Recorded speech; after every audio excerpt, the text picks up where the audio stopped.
Alright, so for task 2, we need to build a database named the grid, and then we need to add all the tables that's related to all the informations we gain in task 1, and we also need to update all those informations into the tables.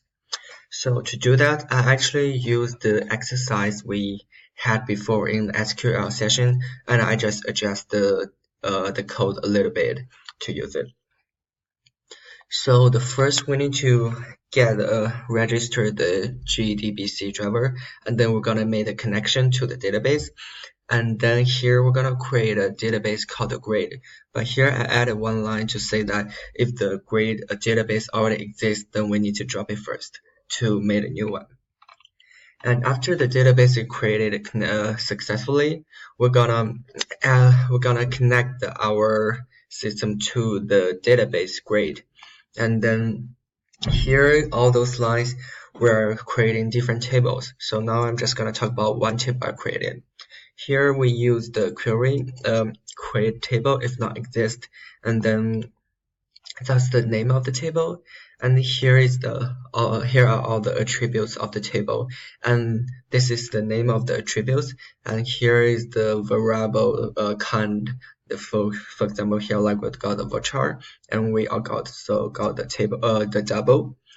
And we also need to notice that for all of the tables here, we all set the RDF ID as the primary key, and in this system, the primary key is where we identify this element, and then there's gonna be no repeat in the RDF ID, and which means that in each table, all the RDF ID, they are all special, unique, and there's no repeat.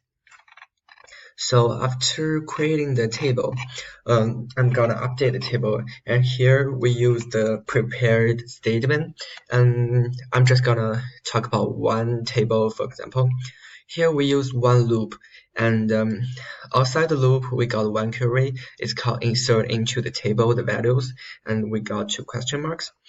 And inside the loop, we're gonna run through the loop to add all the rows into the table. So for example, just for one row, we got the prepare the statement and then set the string here because the value should be string, and then the one means the first question mark. We should add the base voltage to RDF ID to the first element, which is the first question mark. And for the second one, we're gonna add the base voltage value into the table. So that's the second question mark. So here we use, and since the base voltage value is a double, so here we use the set double. And after all these loops, we're gonna update all the informations we gain in the first questions in the tables we have. So for example, here we got the base voltage table, and if you look at it, we can see that all the RDF IDs and all the nominal voltage values, they are all added into the table.